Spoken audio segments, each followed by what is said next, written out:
It's a personal decision. Everybody, I believe, knows the difference between right and wrong in virtually any situation. And I'm talking in an obvious way here. I'm not talking like in some sort of multi-layered, deep and meaningful sort of situation. I'm talking like, shall I put this knife into that man's stomach because I feel like it? No, I'll eat my dinner with it instead. You know, that's the decision you make when you're at a restaurant where the waiter's been giving you bad service.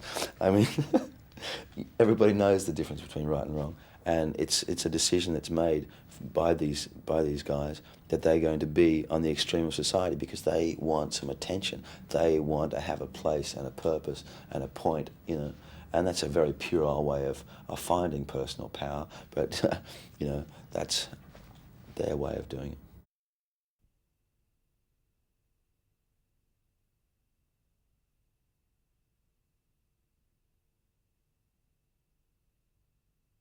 And then as soon as we were bald, we all got very, very drunk together. Another bonding experience. And then we went through, you know, things like working out at the gym where everybody's physically tested together as well, you know. And if somebody's dropping behind, it's not a matter of letting them drop behind, it's a matter of everybody falls back and brings it up together, you know. We did a whole lot of stuff as a group, you know, very specifically worked out against the wishes of the production company, I might add. Ha ha ha ha. My gang, Daniel Schaff, understand that, my friend. So we did a whole lot of things, like just working out together. I mean, everybody had hats that were ranked in badges from Reichsfuhrer down to Vielwebel, you know, with TBTU written on it. Tomorrow Belongs to Us, which is like a paraphrase taken from the Cabaret song Tomorrow Belongs to Me, you know. But see, all these things, I mean, I could have gone, found a German folk song, used that as our anthem, so to speak. However, I had to keep like putting in things in place which reminded us we were actors. So, you know, instead of some, you know, specific German folk song, we pulled the one from Cabaret. You know, we used that because at the end of the day, we all know that even though we're like singing this song with great gusto, it's from Cabaret. You know what I mean? This little naff musical that's probably on down the road at some church hall. Anyway. And we use that in, you know, it's an amazing focus thing. Chris McLean, the young guy who played Luke, has got this sort of beautifully pure tenor voice.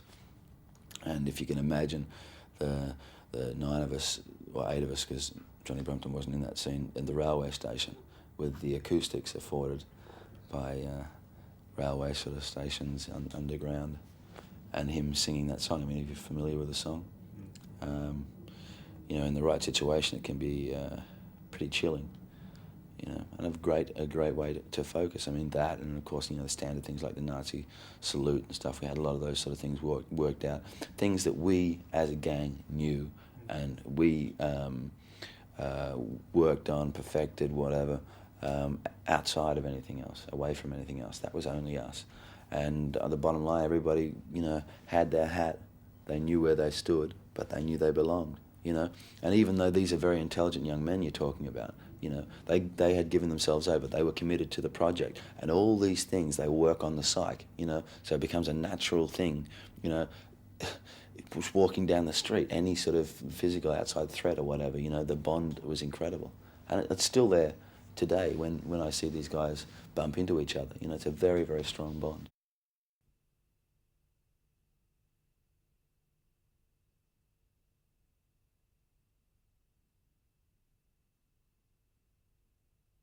I'm just as, you know, I mean, I insisted in my own brain. I ate in an Asian restaurant 3 times a week and went out and did it, you know, and like got really bad service, got served, you know, probably all the muck from the floor at the back, and, you know, I'm not implying that they do that, you know, I'm just saying, you know, it wasn't a very pleasant experience walking into a restaurant, an Asian restaurant, because it was like, and like everybody sort of runs down the back and goes, I'm not serving him, you go, so I'm not serving him. Yeah, I mean, you got to be, you got to have an understanding of yourself when you're approaching something like that, you know what I mean? And sure, I mean, Geoffrey tells people I just went off and, you know, thank God I came back some many months after we finished shooting, you know. But that's what it's all about, you know. That's what the performance thing is about, you know. It's just film, you know. It's like taking on that thing totally and living it and breathing it, because that thing knows when you're lying.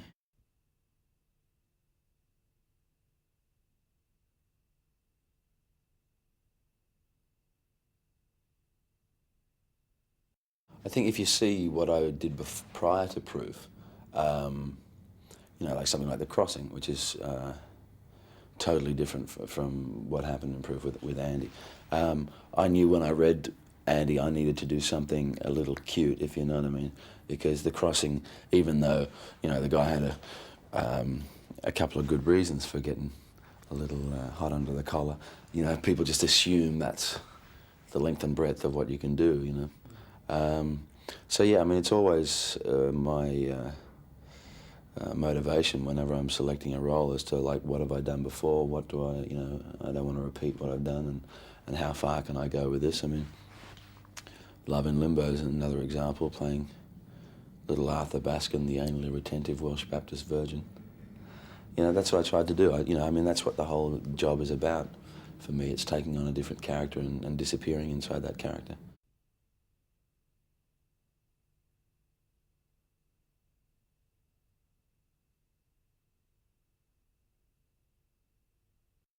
Well, we did a hell of a lot of research and stuff. Yeah, it's actually started while I was in England. That was the first conversation that Geoffrey said to me, you know, you will be doing it. So a great place to research fascism, England. So, you know, the first sort of things we did were I tape recorded a lot of soccer matches, you know. Went to the matches, stood in the middle of the maddened crowd and stuck my Walkman Professional up in the air, you know. And the guy I was with, this Englishman, don't do that.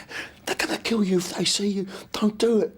You know, I've got a camera in one hand and a Walkman in the other, going, smile, you know. And then I read Mein Kampf. I went from Mein Kampf to the history of the Third Reich.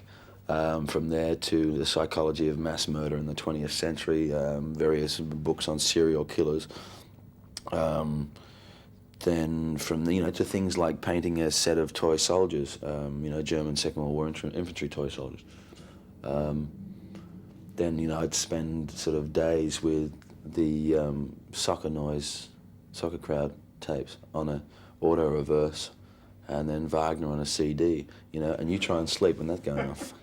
This sort of tends to put you in the right sort of frame of mind for being a psycho.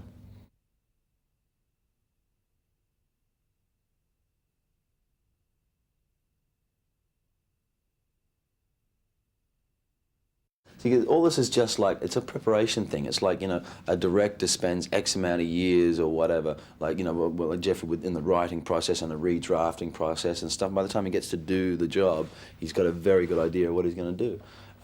With what I do, I've never been a tertiary educated performer, and that is what method implies to me. That's what it all began with, was like going to a school to learn somebody else's technique of how to be an actor, Some Russian fellow, what's his name again?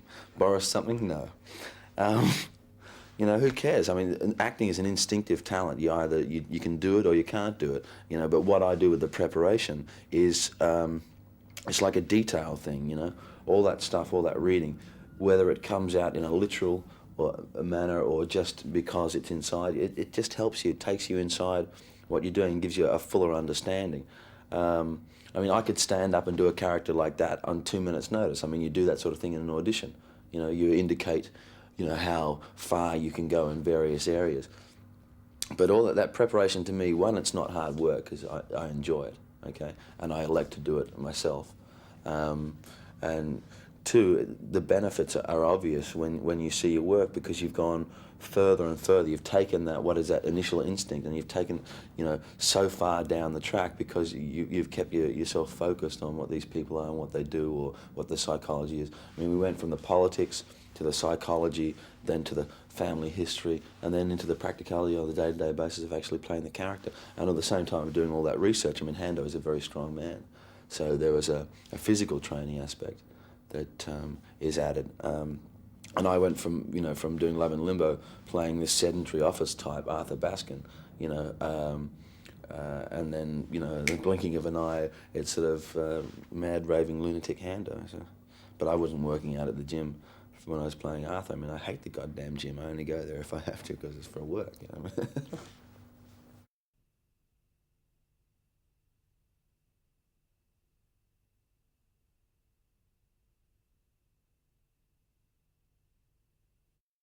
How many Arnold Schwarzeneggers have we got running around with big machine guns and stuff? I mean, it's a stupid thing. I mean, of course, art affects people and all that sort of stuff in a whole lot of different ways.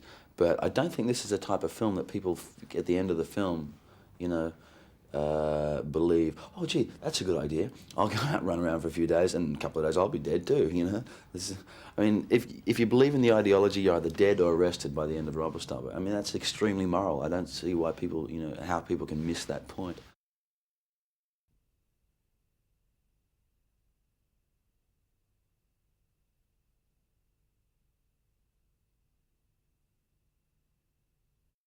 So we had a lot of conversations prior to the beginning of rehearsal.